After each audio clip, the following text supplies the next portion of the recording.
This week on the Virtual Skeptics. Bob's got nothing. He talks to the animals. Barb is rocking that Japanese. And Tim, eaten by monsters, apparently. Traffic monsters. Arr. I'm your host, Brian Gregory. And Joe Biden is my spirit animal. Hi, all. I'm gonna miss of all the things I'm gonna miss about the. Well, no, actually, there's a lot of stuff I'm gonna miss about Obama administration, but these Joe Biden memes. Oh my god! Oh my god, I've been loving them. My husband has been just dying. Some of them they're quite harsh, but at times. Some of them are really funny. Yes. Some of them are really funny. So we're doing this again. Welcome. Thanks for tuning in. This is the Virtual Skeptics. I'm going to introduce these guys. Apparently Tim is out again, but hey, we've got these guys. And these guys are awesome. Right? Yes, we are. Yes. First up, we have Bob Blaskowitz, CSI's conspiracy guy, web columnist, blogger for Skeptical Humanities, and Skepticality contributor. I'm not even trying with the pronunciation this week. Don't worry, nothing matters anymore. Editor and blogger at Skeptical Humanities and contributor to Skepticality and Insight at skeptic.com. And finally, Smith, barber, dresser, former psychology instructor, blogger at ICBS everywhere. And contribute to skeptical projects like Insight at skeptic.com and the outpost are created. Hi. Hi. I didn't want to, I'm sorry I flubbed it all, but, we're all just trying to laugh our way through the state of the world right now. So there's that. And hi, this is the Virtual Skeptics. Thanks for tuning in. We do some stuff at the beginning of the show, and this is what we do. We stare at you and look awkward in real time. But in real time.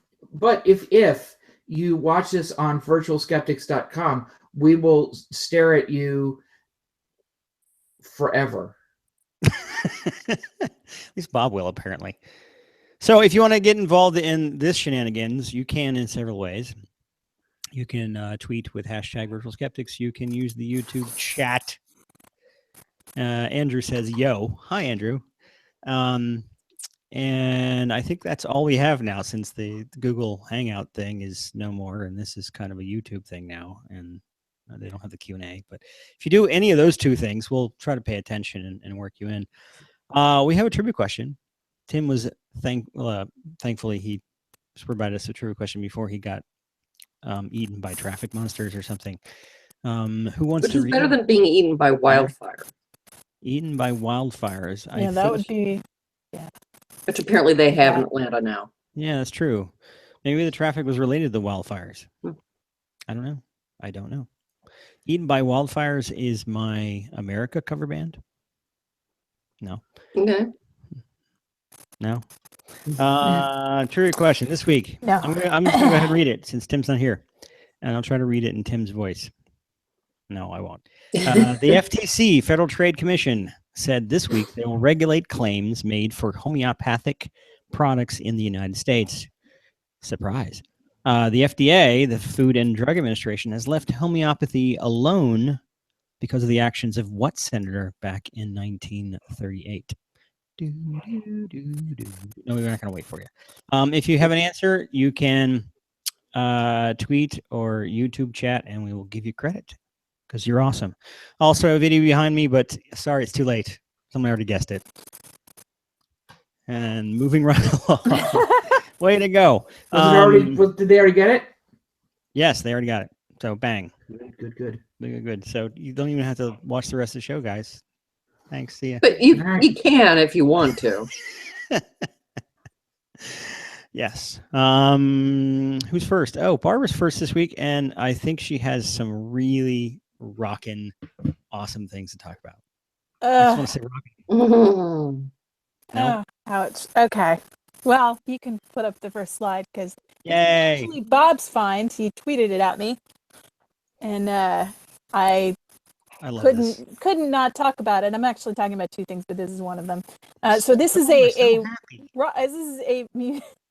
museum in Japan of rocks that look like faces. Like the one, like in the bottom right corner. He's just like He's happy. He's really happy. I like the picture, the next picture of the little rock choir. Yeah. Oh, it's like from the Haunted Mansion. This is what happens to those busts at the Haunted Mansion after years and years of wearing down. Is that what happens? Edvard Okay. Munch. Rockmunch. Rockmunch. Rockmunch. But but Bob? the Stone.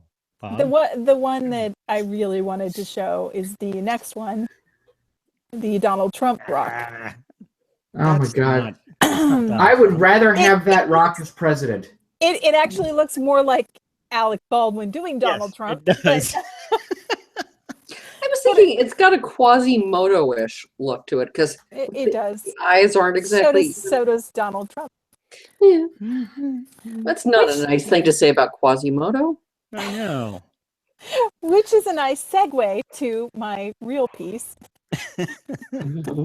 Aw. Which is about Nate Silver. Who is Nate Silver, you may ask? Well, I think probably most of the audience knows who Nate Silver is and probably had a tab open. Checking his site every 10 minutes. 5:38 open, a tab open for the last 3 weeks, until Tuesday anyway. Well, yeah, so I guess until more than a week ago. So so Nate Silver is of course known for his predictions, his election predictions. He's really known. Some of you may not know why his predictions are so interesting, but he's known for applying sabermetrics to political forecasting. So sabermetrics, if you're not familiar with it, is what they're now using in like all the sports now. They started using it in baseball, and if you saw the movie Moneyball, you'll recognize it. So that's sabermetrics. So it's very complex mathematical modeling using as many facts as you can possibly find that correlate with anything, and basically, and putting it into a model to predict what will happen. So to predict who's going to win a game, and these sorts of things. Actually, they plug it for sports. They plug things into the model, like what would happen if we put this person in, given their record, and so forth. And that allows the managers to then. Are you belly dancing? Because I hear now. Ching, ching, ching. Okay, just kidding. No, I don't hear any ching ching ching. Sorry. No, maybe I hit my. Okay, so anyway, so that allows the managers to then trade and hire and things like that in a way that maximizes the potential winning, as opposed to just buying, getting what they think are the best players. Mm-hmm. So it's to build the best team, and this is revolutionized baseball for a few teams until now everybody's using it, and so now the playing field's kind of leveled again. So some people think it actually makes sports boring. I think if you looked at the last World Series, that's clearly not happened. Maybe it makes the rest of the season boring. Worse than boring. It was the Cubs. Shame on you! Bite your tongue, man. They're responsible for what happened.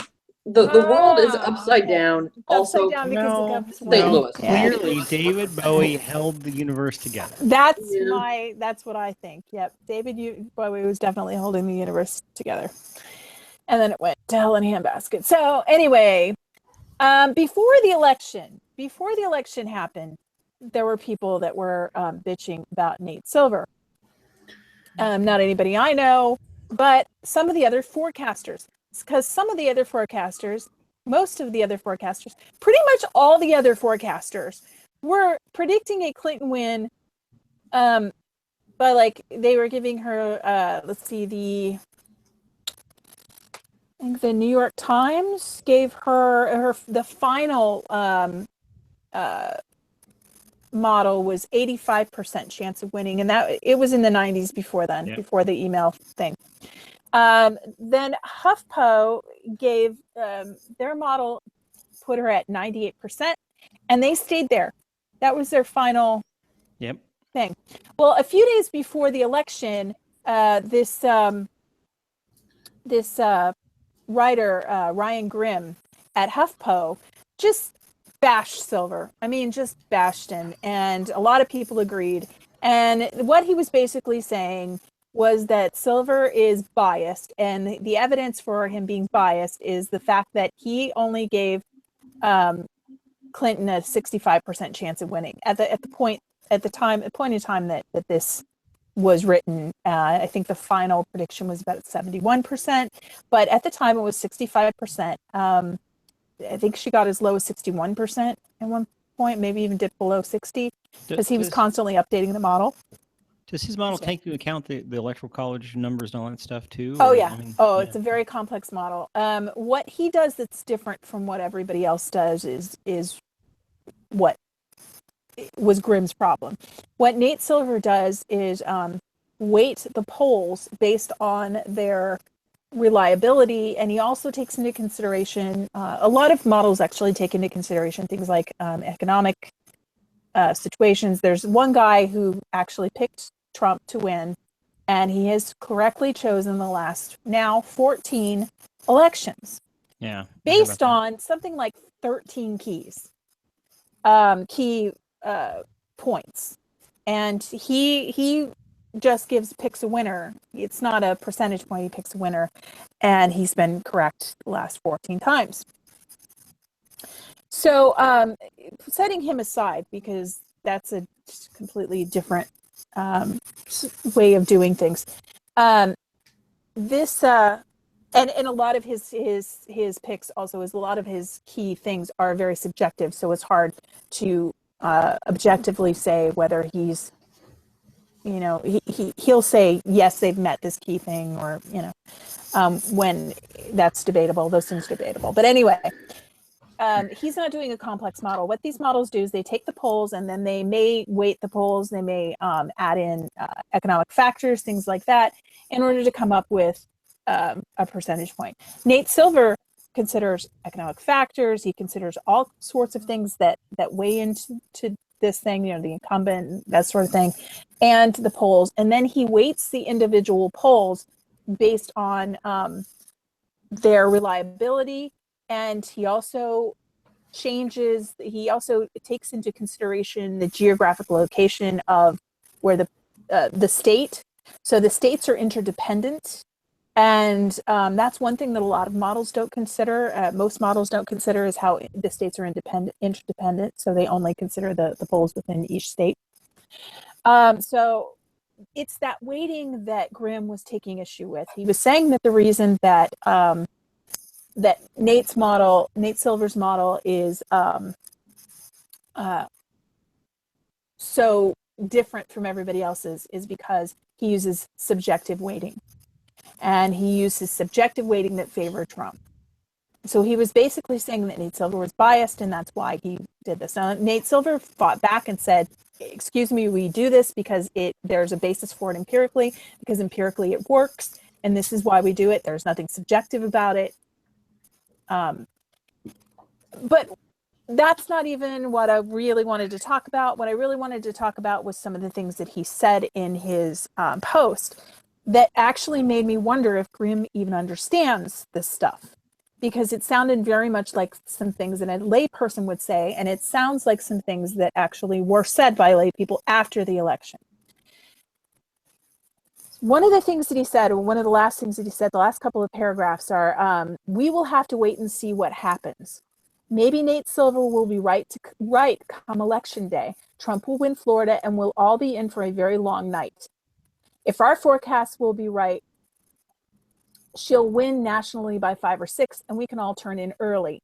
If he's right, though, it's just a good guess, a fortunate trend line adjustment, not a mathematical forecast. If you want to put your faith in the numbers, you can relax. She's got this.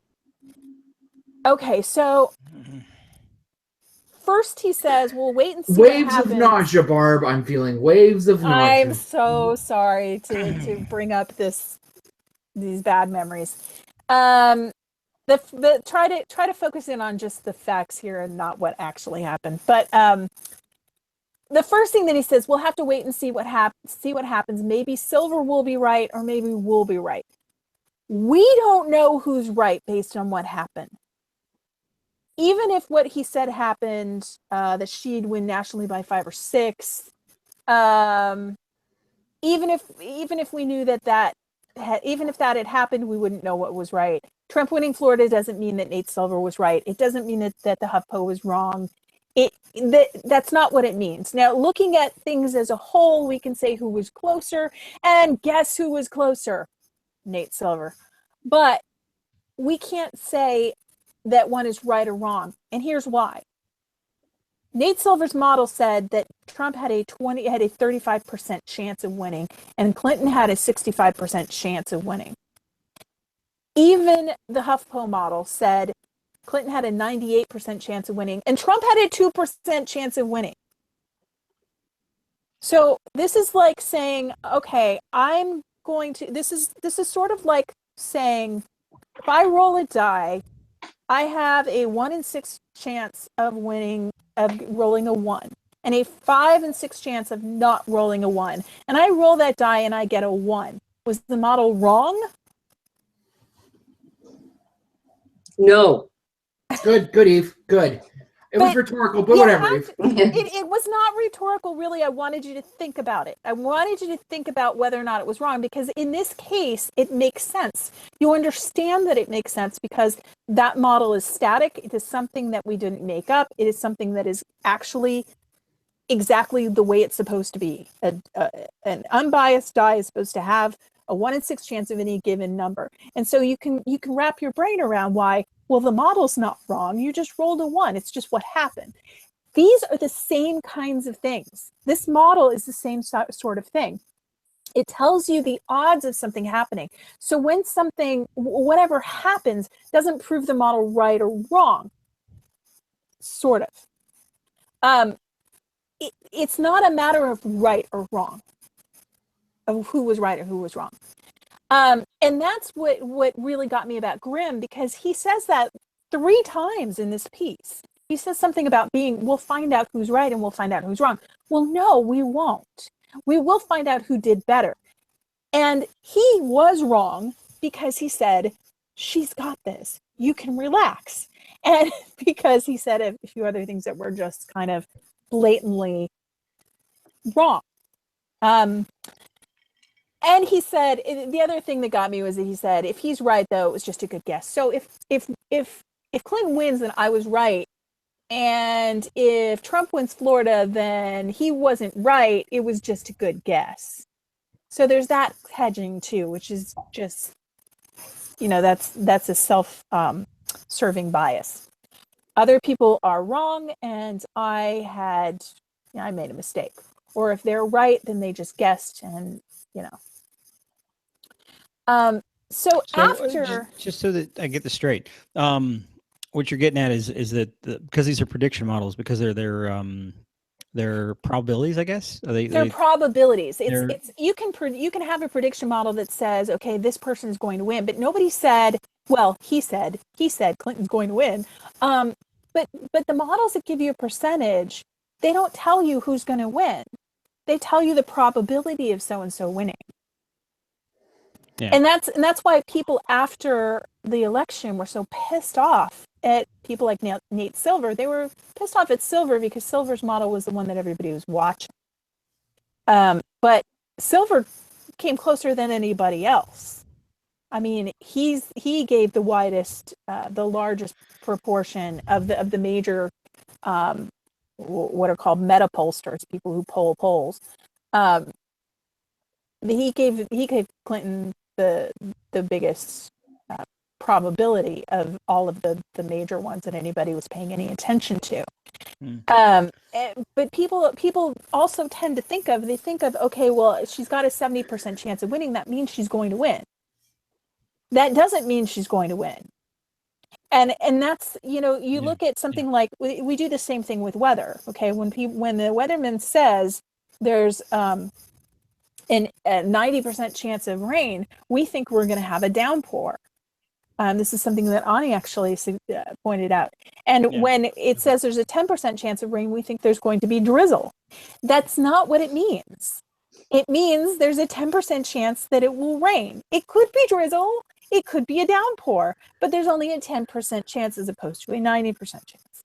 It could be a 99% chance it's going to rain. And guess what? It might not rain because there's that 1% chance that it ain't going to rain. So I've had 0% chances of rain on a day that I was supposed to ride my bike, and I went out there and it was and wet. it rained I could because it's forecast never zero. Yeah, because it's never zero. It's never zero.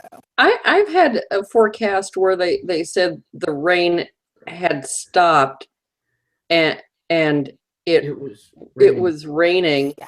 and continued to be. It's like, at that point, look out the frickin' window.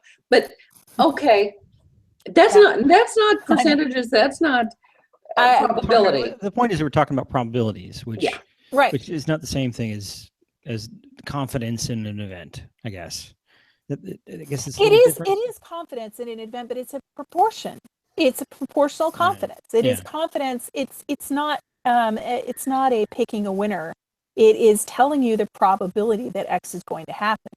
So what we learned from this is that it's probable. Like I was saying before the election, I have more faith in Nate Silver's model than in anybody else's model, and the reason is because he uses as much information as he possibly can to plug in there. But here's the problem. The problem is that it's a presidential election only occurs every 4 years. So the outcome is basically dichotomous. We do have, chances of other people winning, and there are other, candidates in there, but it's basically dichotomous. So you have, two probable outcomes, and a race every 4 years. This is not something you can just simulate. You can simulate as much as you want, but you won't know. You won't be able to plug in the actual numbers until the presidential race is done. And then once it's done, we only have, so going back, you could go back, as long as we've had these elections, and you'd still have a pretty small data set to work with when it comes to a model of this complexity. The more complex the model, the more data you need in order to know whether it's correct, right? But let me make the point of, as you go back further, you have less and less information to plug in on the input side.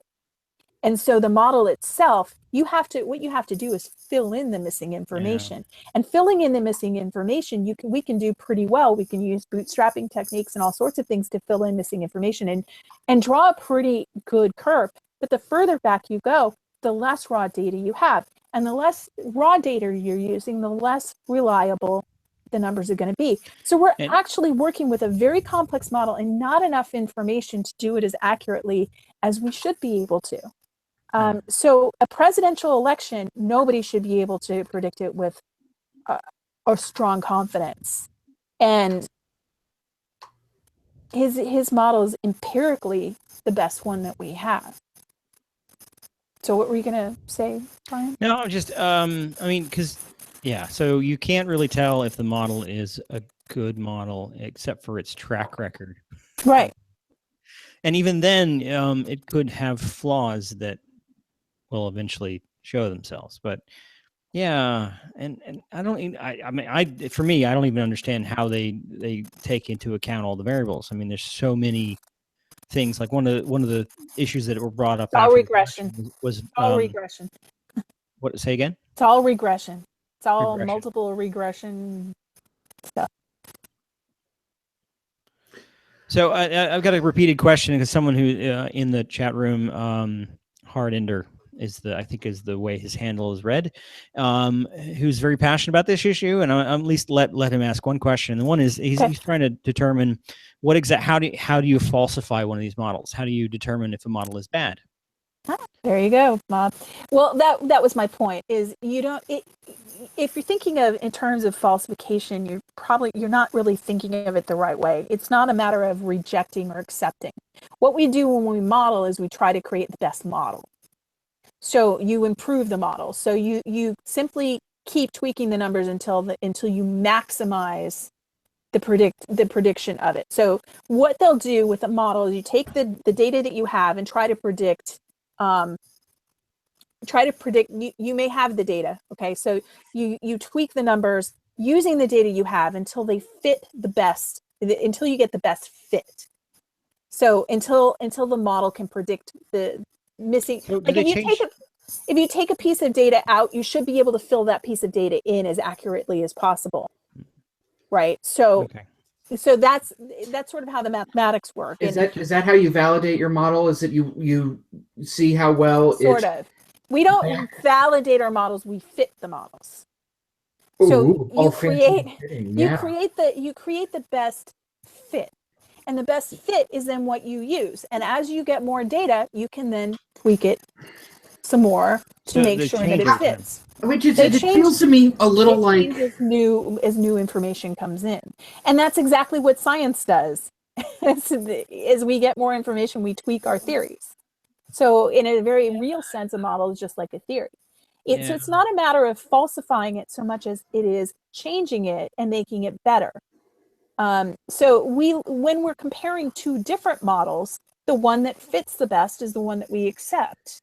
So we often do this when we're, say, testing a theory. What a theory might be, this is a way, so we'll model something to look at a theory, okay? So this model suggests if it reaches a certain fit index, then we accept the theory. And then another theory comes along and it models better, okay? And if it models better, then it's probably a better model. And so we reject the one, or at least the parts of the model that don't work, and we accept the model that fits the data better. And that's all we're doing all the time, is always accepting the model that fits the data better. Right? So when we have a theory, we might model it in a very similar way. We'll use a mathematical model that's very similar. But here the goal isn't necessarily to create, a theory. It's to get a better and better prediction. And so it's always going to be changing. It's not a matter of falsifying it. It is a matter of making it better. Does that make sense? Yeah. Now, just out of my personal question, because I thought of this earlier, because there was a time back in high school a long time ago where I used to, I don't know if this is even legal. At the time, I would help my drafting teacher in high school. I would help him put the stats for horses from the newspaper in a mathematical modeling software so he could predict winners. Mm-hmm. Is this anywhere related to this? Is this Yeah, the same kind of thing? It's exactly related to it. It's exactly what they're doing. Only what the sabermetrics does is it takes into account a whole lot more than just who won. Yeah. So they're deciding who's better on mud, for instance. Yeah. Yeah, they just I would just put in the times and all the statistics of the horses based on previous races, and the more that I put in there, supposedly the software he had would be more likely predict winnings in the future. I don't know how well it worked. He never won. As a student today brought up horse racing in this context as well. Oh, yeah. And he was saying, well, this was back in the 80s, so apparently it was. I'm sure it's been used for other kinds of betting as well. So, but he was talking about, like, well, why is it that people who don't know anything about horse racing always seem to do better when they look at the funny name and they pick a base and they do better. They don't necessarily do better. I know. Well, that's what I told it. Well, because you only hear about the winners and you don't hear about the losers. Here's another thing to think about. Okay, so when you bet on a horse, you're given odds, right? Right. Okay, so what Nate Silver is doing and people like him are doing are odds making. And so you've got somebody, the reason you can't win big on the horse races is because you've got somebody doing exactly what you were just talking about, Brian, trying to predict winners, or at least give odds, the odds that certain horses will win. And Vegas is full of these people, I'm sure. And those odds, are used to then manage the bets so that the bookies don't lose a tremendous amount of money at once. So if you have a horse that's more likely to win than other horses, you're going to get a lower payback. Right. Yeah. And if you have, so it's basically odds making. Unfortunately, though, we don't get to have, a different payback with. Can we run the horses again? We still fucking lose. Maybe we'll do it on a rainy day, and then maybe he'll. I don't know. And it would not have been smart for anybody to bet against Clinton unless you would have gotten more money back. So maybe it would have been smart. Yeah. But that's what they're doing is basically creating odds. Yeah. And sometimes the long shot wins. There's Alex Murdoch, who's a regular watcher of the show, mentioned in the chat about the NPR podcast Hidden Brain. Mm-hmm. Looks like they interviewed Alton Lichman. Yeah, He's claimed he's predicted every election. That's the guy I was talking about at the beginning. So, that's it. Okay. I'm still not going to necessarily listen to the guy, okay? If you look at his key points are subjective. They're somewhat subjective. And he may have, correctly predicted Trump, but once again, how much data do we have? It's not... The races are dichotomous. I mean, we can say we can certainly calculate the odds that he would correctly predict this given chance, and it's pretty low because this is like the 14th president he's predicted correctly, and it's very, very low that he would do it by chance. But he's not going by chance. He is going by factors that he has considered. And guess what? According to Nate Silver, there's a 35% chance that he would have been right. So he wasn't. I don't understand what that even means. I mean, because you have a percentage of who wins, a percentage of confidence in. It's not a percentage who wins. That's the problem. You're now thinking about it like the downpour versus the. I know, but even though it's a percentage of confidence in a number that's a percentage of confidence. No. Which doesn't, and then no. It's a probability. What it is it's a probability that an event will happen. An event will occur. And 35% is actually a pretty freaking high probability, which is why so many Democrats were so freaked out before the election, because it got to the point where 35%, I was terribly nervous on Tuesday. Turned out I had good reason to be. Not just because of Nate Silver. And you know what? He couldn't win either way, because if it had been a landslide in the other direction, I mean, the popular vote was pretty big difference. People would have been bitching at him because he made them nervous. Because he said, I wouldn't bet against her, Yeah. I felt really confident on Tuesday because, I did not. Neither did I. Well, I live in the People's Republic of Maryland, so and I live between my Facebook and between my real world friends. I see almost nothing but liberals all the time. So you're a lucky guy. Same here. I live in California. We were all walking around like shell-shocked. There's actually more Trump supporters in Maryland than I like, but.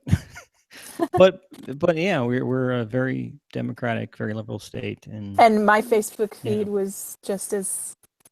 But I was looking at the numbers, and the numbers scared the crap out of me. 35%. It got down zero.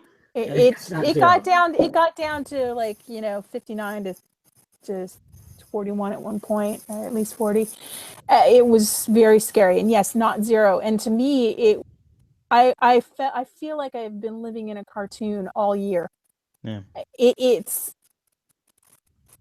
I was stunned that he got the nomination. Stunned. Yeah. Absolutely floored. So Well, this I mean, has just been. I wasn't surprised about his nomination because all the other guys were kind of Doorknobs. they Horrible. were all horrible. So he's the loudest mouth. But he's totally different from them. He's horrible Yeah. in a different way. But he's In a claimed very not, different that's way. good enough for them, right? Ah, He was like a novelty candidate. Novelty candidates aren't supposed to win the nomination. That's true. yeah, he's like, Much less the Coulson, election. yeah. And the look on his face after he met with Obama the other day is like, did I actually win? Mhm. He's like, I don't want this job. Yeah. I don't know. I don't know. All I know Yeah. is that people tend to think about these things. We tend to think about these probabilities as being yes or no answers, and that they were Nate Silver predicted a winner.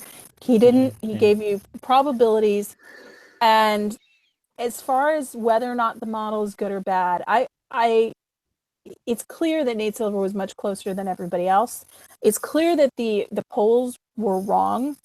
That's a different question as to why those polls were wrong. Were wrong in the sense that so many of them missed missed the mark. I mean, you can say they all had a margin of error, and they did all have a margin of error, but with all of the polls, so many of them being off is not Did likely they fall to outside happen. the margin of error? Did these? I'm sure that some of them did. Probably most of them did not. But the problem is that you can't have so many of them going wrong in the same direction and have there not be something else going on that we're not that isn't taken into consideration in the poll. So there are problems with the polls. That we can certainly.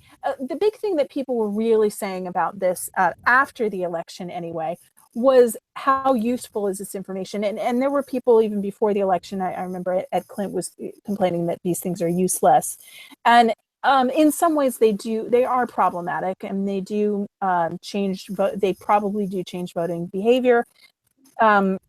I don't know how useful they are, but I do think that we can learn some things from them, especially something as complex as Nate Silver's model. And I do think that there are people that can use the information for something, and maybe for campaigning, maybe to change campaigns. But then eventually everybody's going to use that information too, and then the game is going to change, just like sports has changed, and then the models have to change along with it. But the more data we have, the better the models are going to be. It's just that we're working with something that we only see every 4 years. Yeah. And one outcome every 4 years. So that's sticky. It's worse than weather because at least you get immediate, feedback. Yeah, and in multiple feedback all the time. I mean, you're constantly changing.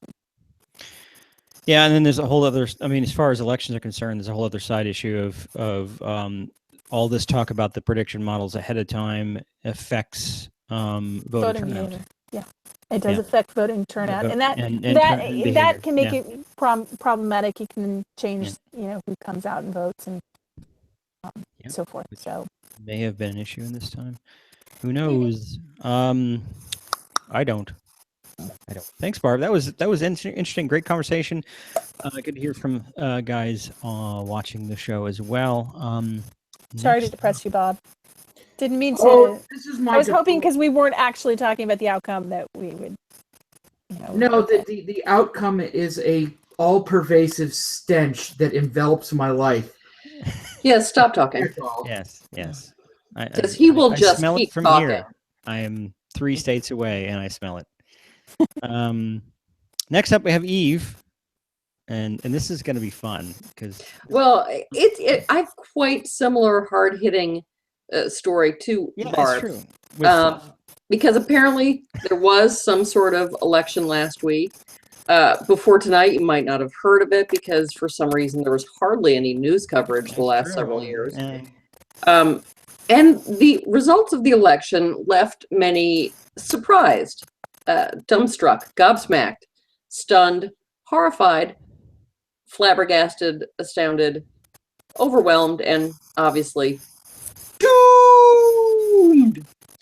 Most pollsters and professional prognosticators predicted the results wrongly. I know that's not really true, but it alliterates. So one segment of the prognosticator population, though, had reasonably had a reasonably good success rate, and that is, of course, psychic animals. Now, you may remember Paul the octopus. If you could bring up my first slide. There's Paul. That's Paul the octopus there. In 2010, Paul correctly predicted the outcome of all Germany's World Cup matches by choosing to eat the food from the clear plastic box sporting the winner's flag. Yeah. There he is on Spain's flag. He also correctly predicted the result of the final. And in 2008, Paul had correctly predicted the results of 4 of Germany's 6 Euro matches, giving him a better than 85% hit rate overall. Not bad.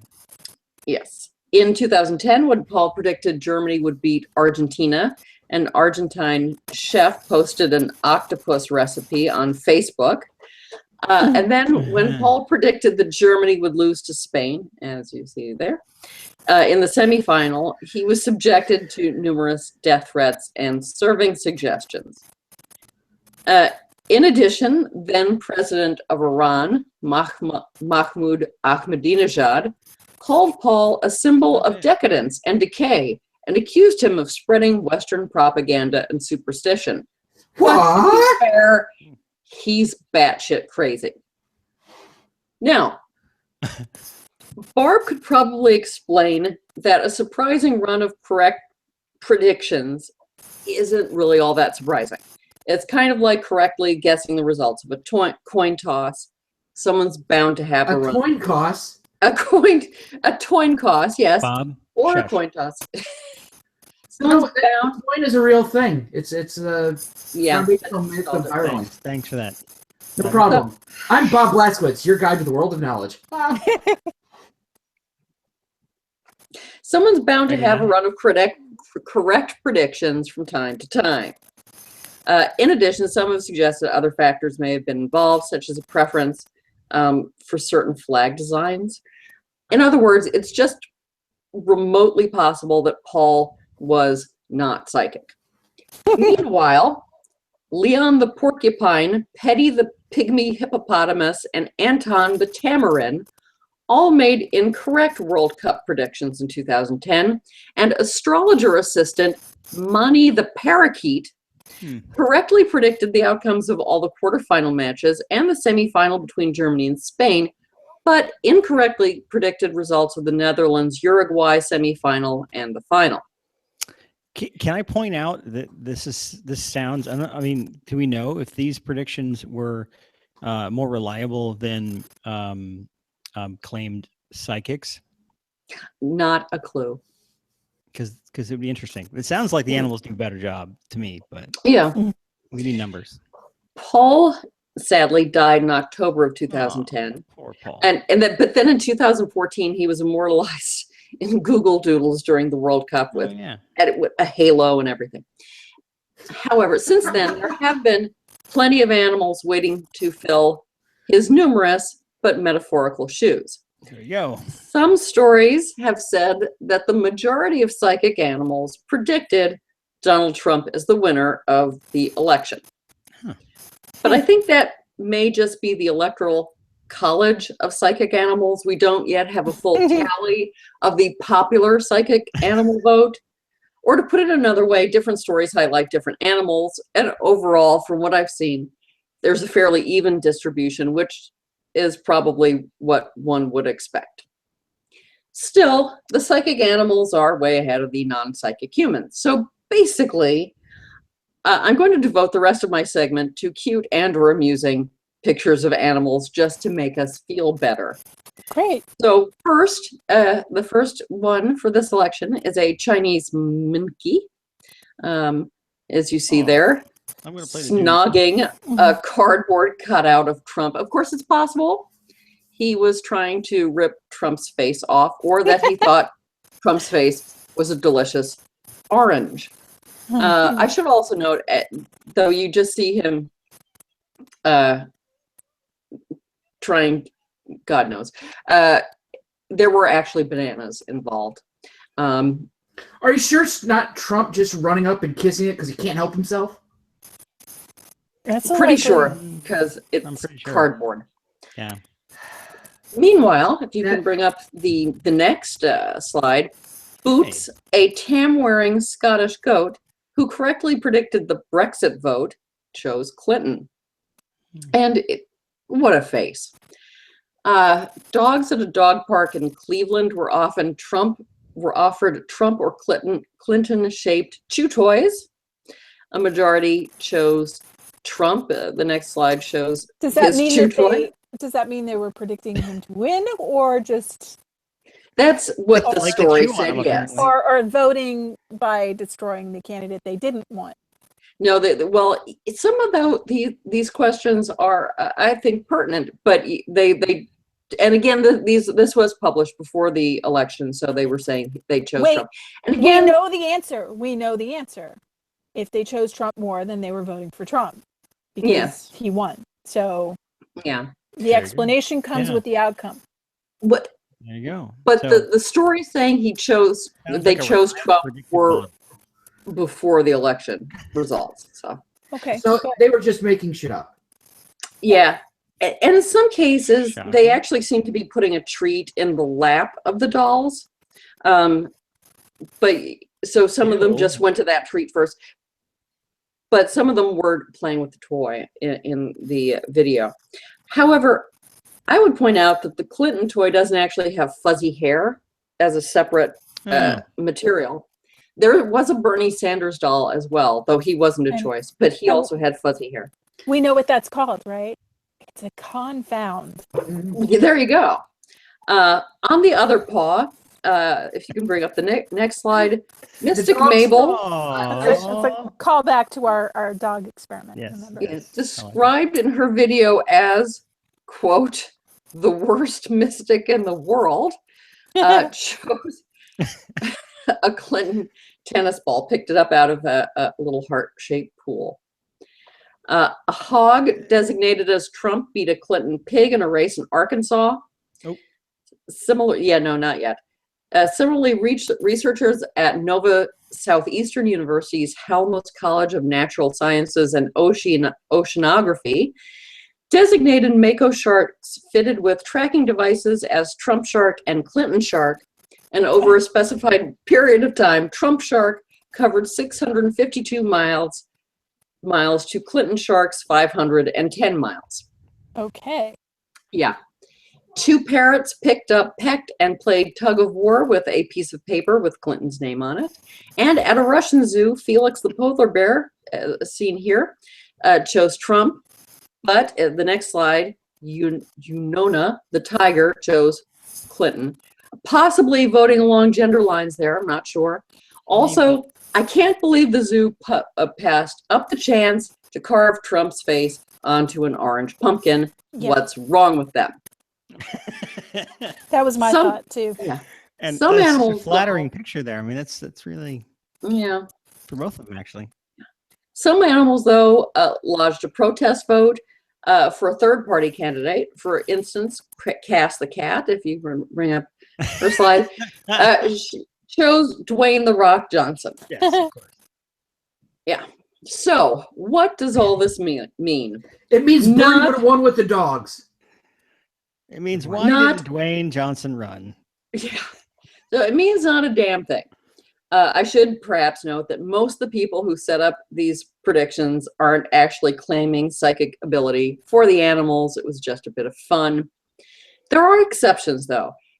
Going back to the 2010 World Cup, Monty the parakeet, who predicted some of the World Cup outcomes, is actually used as part of his fortune teller owner's business, and his business went up hugely after the World Cup. And there is such a thing as parrot astrology. No, there isn't such a thing as parrot astrology, but people will pay money for it. Anyway, and an Indian fish who predicted Trump would win, is said to come, and I do enjoy this, said to come from a long line of psychic fish to gift passed down. Okay, then. However, the event, The mind boggles at what the fish had predicted in the past. yeah, well, it's I don't remember its name, but it's the third. Yeah. However, the event was organized by the Indian Community Welfare Organization in order to, quote, raise a message regarding malaria and the need to eliminate mosquitoes, according to the group's founder. He further mentioned that ICWO is not keen on believing psychic predictions by animals. Okay. And the Trump-kissing monkey is known as the king of prophets. And has a track record of predicting soccer outcomes. However, he also was used to promote the ecological park where he lives. So there you go. And that's it. Just some, a goat in a hat and some other cute animals. Really. Thank you. I needed that so much. Just saying. Okie dokie. Not a lot of comments on that. I think people were just kind of absorbing the wonderful fuzziness of that whole thing. Up next, Bob has nothing. Nothing comes from nothing. No? What? All right, so it looks like the FTC is going to put the smackdown on homeopathy.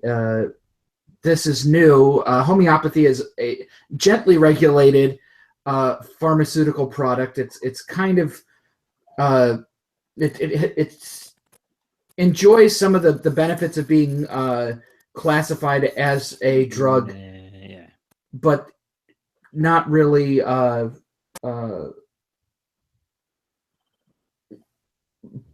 But these rules are selectively enforced. I guess the thinking is that since there is literally no possibility that these drugs are going to have some sort of biological effect on you, that they figure that they'll put their time and limited resources elsewhere. Tim tweeted a link to Steve Novella's write-up of the ruling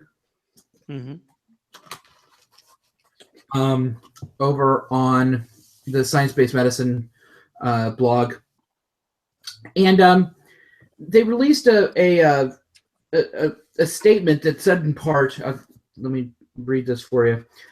But this was after last year they'd been soliciting advice, and so had the FDA. Had been soliciting public comment about homeopathic preparations. They had the FTC had a conference with several panels looking at the medical and legal status of homeopathy and the theoretical scientific basis, and all these different experts came to speak. And the FTC came out with its statement the other day. Quote, the policy statement explains that the FTC will hold efficacy and safety claims for over-the-counter OTC homeopathic drugs to the same standard as other products making similar claims. That is, companies must have competent and reliable scientific evidence for health-related claims, including claims that a product can treat specific conditions. This statement describes the type of scientific evidence that the Commission requires of companies making such claims for their products. At the same time, the FTC said that there's like wiggle room for claims that you can base on things other than reliable scientific evidence. So this section of their statement is the policy statement also notes that the FTC has long recognized that marketing claims may include additional explanatory information to prevent the claims from being misleading.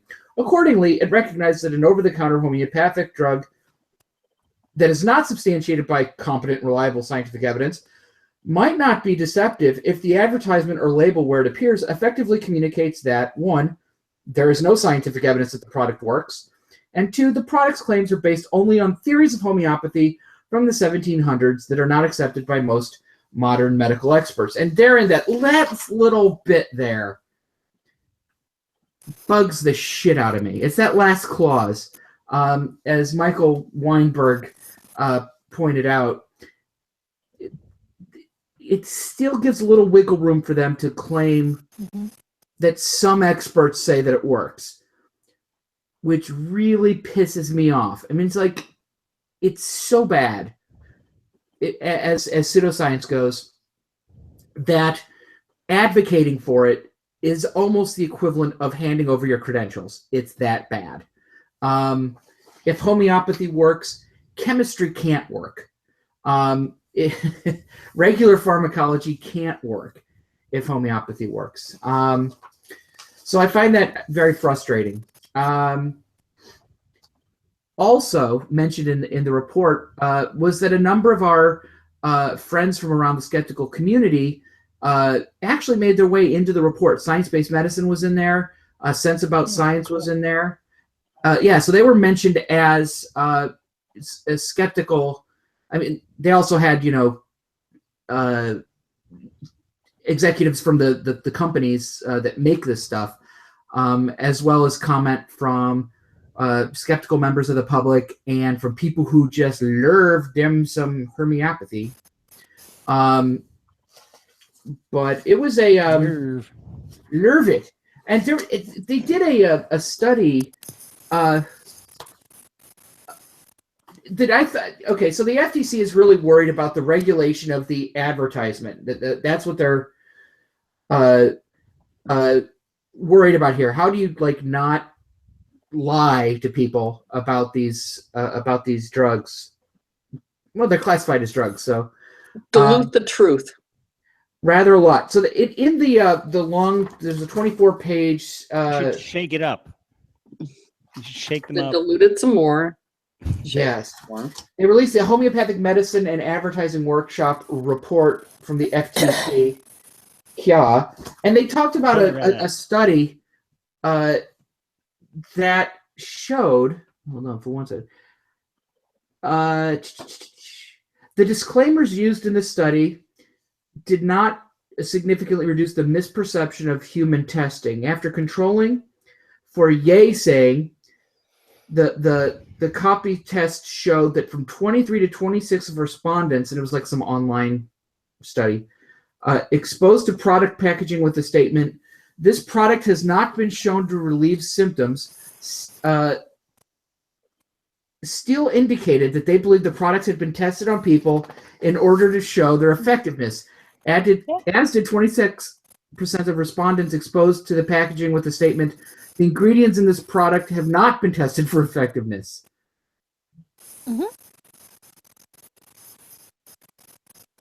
And this is how Trump gets elected. Yes. Sorry, I wasn't paying attention. What? Well, it's not all of it, but No, but 26% of people, when told the ingredients of this product have not been tested for effectiveness, believed that the product's ingredients had been tested for effectiveness. What if there was something on the box that said these ingredients aren't ingredients? They probably say that sentence makes no sense. It's true, though. These active ingredients are missing, are lacking. That seems like the biggest problem with most of the stuff that's not directly regulated by the FDA is that there is a disconnect. I mean, not just homeopathy, but other things as well. There's a disconnect between what they claim it is and what it actually is. And that should be, shouldn't that be easily regulated? Yeah, you'd think. Well, okay, all regulation takes manpower and testing. And when it comes to over-the-counter stuff, basically over-the-counter means that you have some self-limiting condition that whatever you're putting on it will not kill you. Is the idea. So this is, it's at best harmless, and maybe it helps. Except that's not always true of homeopathic remedies, because because there is a Explain their capacity for homeopathy. harm that many I was going to people say, pointed out. you Their can own say standards. that there's nothing in it, but you're really talking about things that are traditional homeopathy, the Yeah, dilution and all that, and that's not the majority of what's on the market right now. And since it's They not don't- regulated by the FDA, what's actually in it Yeah. and what if they don't say meet is their in own it. standards. And the then real it goes- problem, a huge problem is that they tend not to look into this stuff until someone's already been hurt, which is the wrong way to do it. But yeah, so resource limitation though. yeah, you really do have to pick your battles. If you're going to be, testing something that has really dramatic biological effects on people, obvious and dramatic, that's where you're going to put your resources and time. Homeopathic vaccines, though, Should be shot. Okay, so Should not be shot. should not be So- shot. Yeah. Yes, sir. You I'm doing just, my mind went poof with the homeopathic vaccine because I'm like, hold it. So a vaccine. Excuse me, I'm too nice. well, aren't there gives exposes your immune system to something so that it can fight it later. Essentially. Well, actually, Pulling it down. Essentially. when you look at some of the testimony that was given at this thing, you saw some of these really weird explanations for how it could possibly work, and they compared it to allergy sensitivity. Yeah. People very little tiny amounts, but that's doing it because it's in itself has a huge effect on the immune system for these people. That's why you're giving it such small amounts, not because it's powerful, right? Giving it small amounts because you don't want a huge reaction, I guess. Exactly. You don't want it to work as well, like. And then the other thing, there's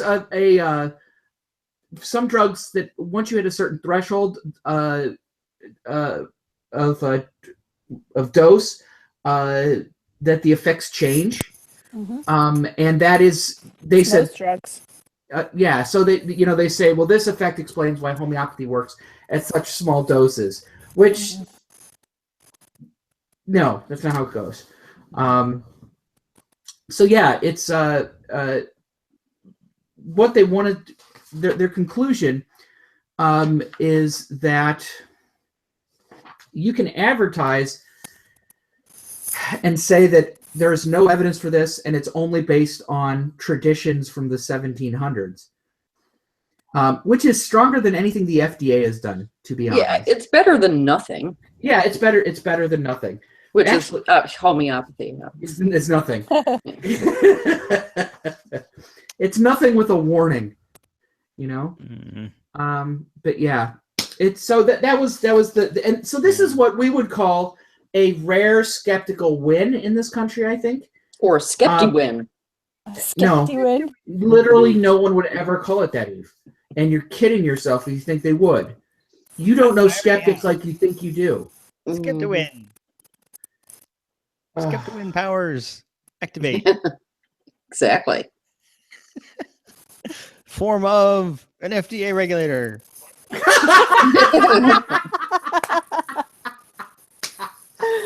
Oh my God! If only we could do that. Form of a president. I laughed. I picked the animal, so you have to be some kind of ice, I guess, or some kind of water. I laughed. Never mind. That's, Nobody's getting my references at all. Not a clue. Oh, I forgot what laughter was. The power. No, I got your reference with the other joke. Yay, Barbara! It was not Barbara gets all funny. my references. I didn't hear the last one because you were kind of mumbling, and I didn't ask you to repeat yourself. I was mumbling because no one would get it anyway. But what was it? No, if I was the animal, which is the FDA regulator, then you'd have some kind of water in a bucket or something, right?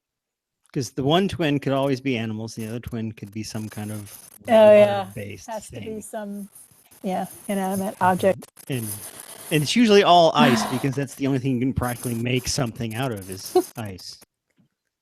So never mind, we sidetracked it on nerd stuff. So I'm sorry. It's all right. So yeah, we had a win, Yay. and as far as I can tell, it looks like they're going to dismantle the FDA. But whatever, that's fine. It looks like Mike Pence had a big success on the road with his when he mentioned the right to try laws, which is will undercut. Basically, it's a patient victimization law, and that's not good.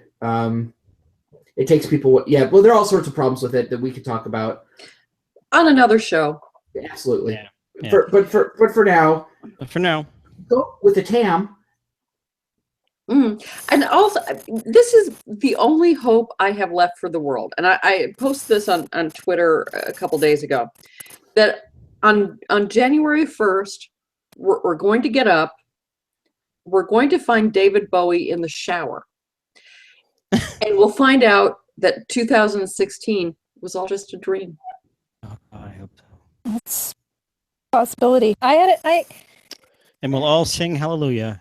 Yeah. I had some good moments in 2016. But, Yeah. Yeah. Give us the one good one. One makes us all feel really good right now. I got to have dinner with you for the first time in years. That was I got to hang out with you guys for a day. That's true. Yeah. For the first time in a couple of years. To be honest, I don't know if I'd sacrifice Prince and David Bowie for that, but no, that's true. But it was cool. But the rest of the trip was fun too. So I don't know if I'd sacrifice. Okay, we'll let you keep your memories of the trip. Yes. Everything else, though. Good. Then that'll go with. Yeah. Okie dokie. I enjoy that too. And my kids are having a really good year, except for this past week where they both were weeping for like a week. But oh yeah, mine were walking around like the rest of us, shell shocked and so forth. But I'm going to brag because my kid won a lacrosse tournament last weekend. Woohoo! Right. Awesome. Yeah, he played with One the of my team. students got harassed for wearing a hijab. Oh, isn't that nice? Yeah, Right. and Thanks for bringing us all down again, Bob. No. person You on know, that's faculty. something I wanted to. I'm curious about, and it's impossible to know if that sort of thing happened a lot before the election. Yeah.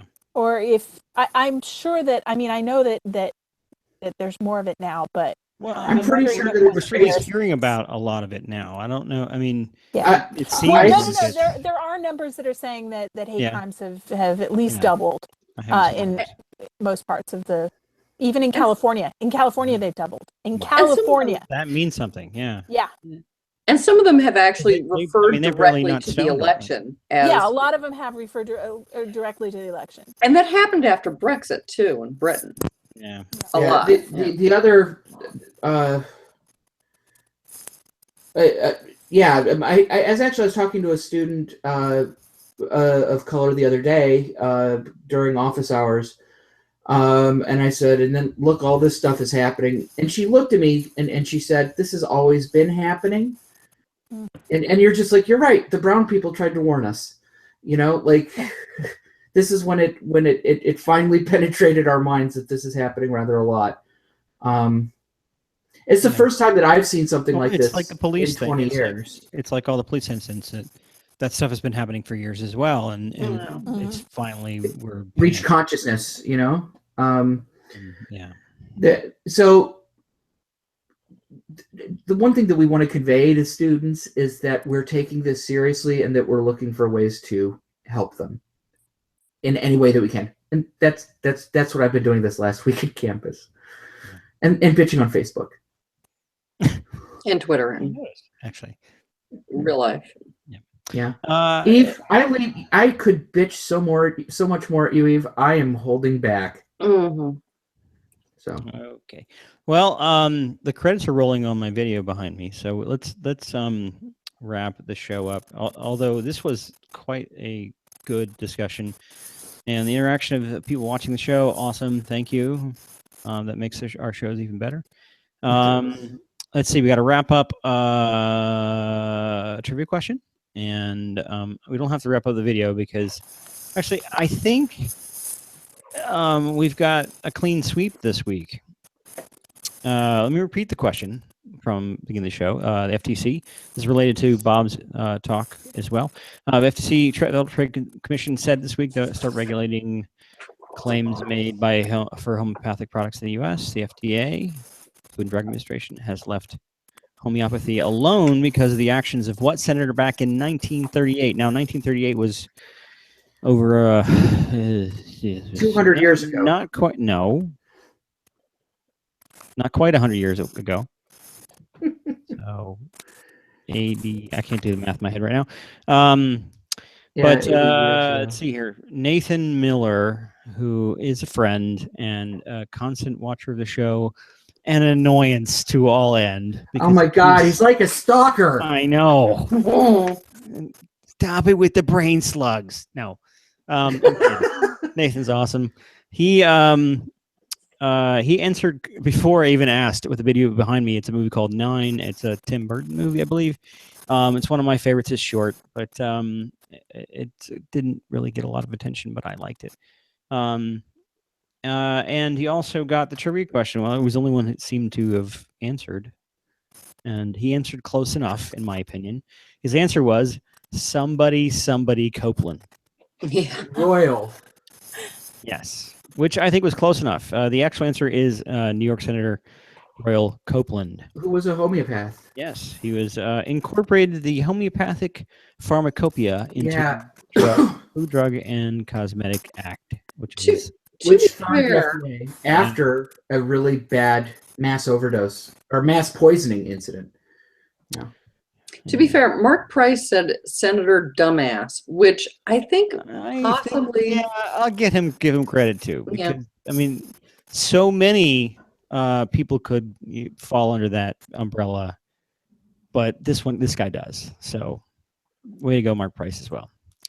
Let's see. Any announcements this week? Anyone? Just that because next week is the day before Thanksgiving.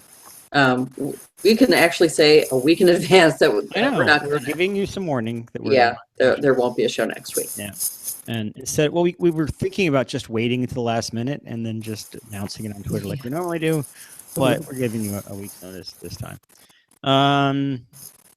Any other announcements?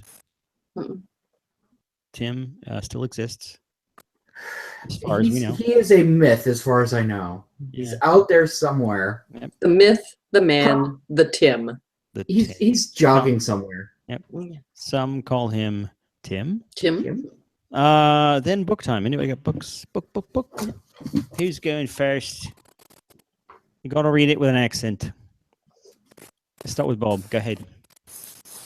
What? You were all over the accent map on that one. Yeah.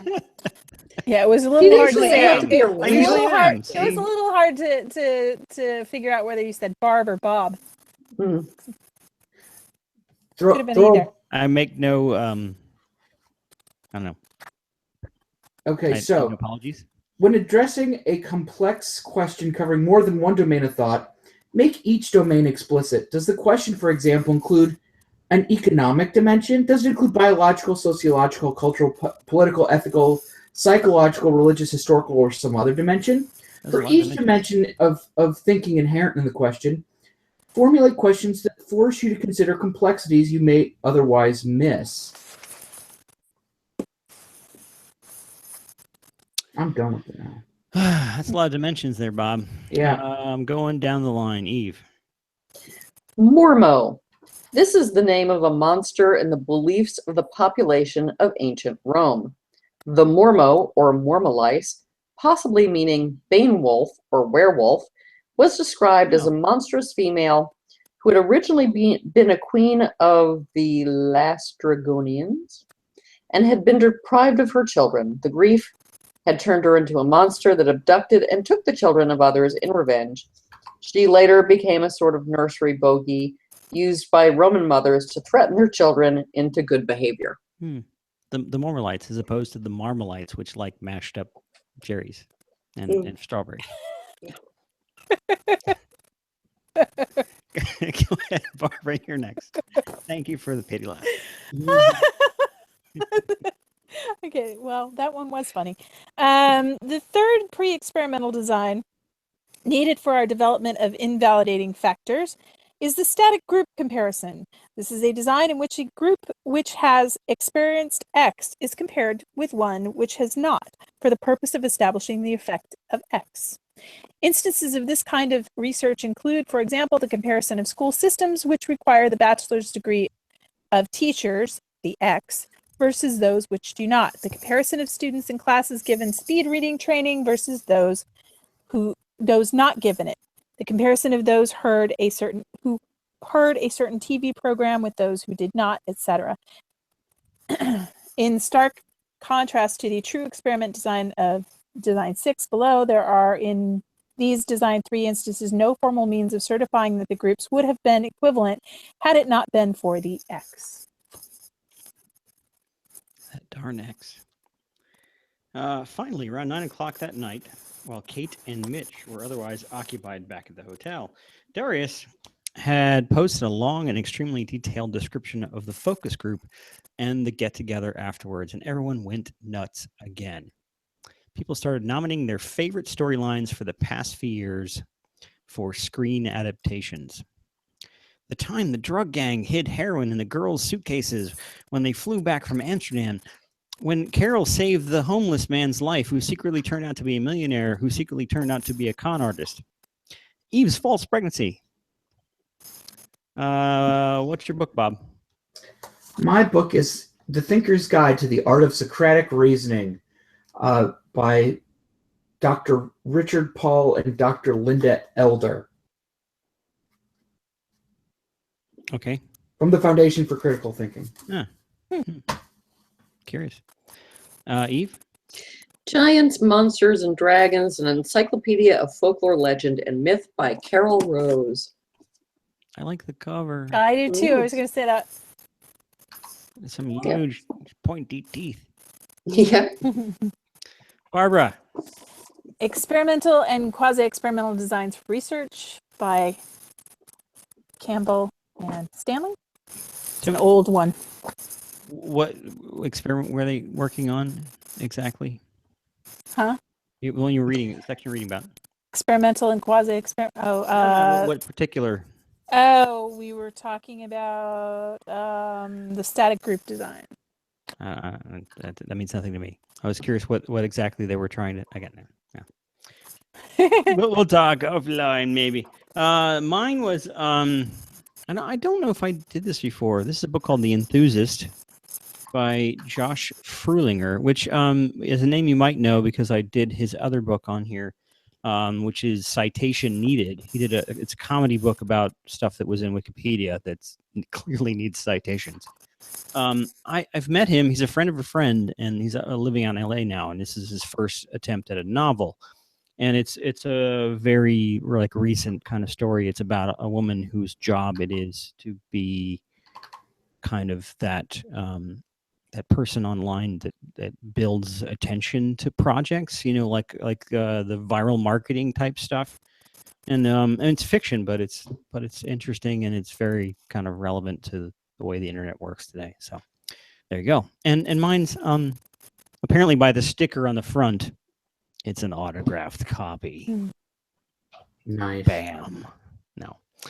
So cool. Check it out if you want. If you don't, whatever. I read it. Is that everything? Is that we done the whole thing? Yeah. Yeah. The movie's over. It's like looking at my menu or something over there.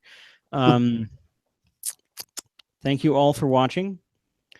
Thank you for all your feedback. I'm going to do this and then do that. Did you say what the movie was? Oh, Yes. yeah. The movie was 9. Yeah. Yeah. The Virtual Skeptics is an independent production of whatstheharm.net, Skeptical Humanities, myself, ICBS Everywhere, and Alpha News. Our logo was designed by Sarah Mayhew at sarahmayhew.com, and our theme music is by Music Hands. And I'm dropping stuff. Not dancing.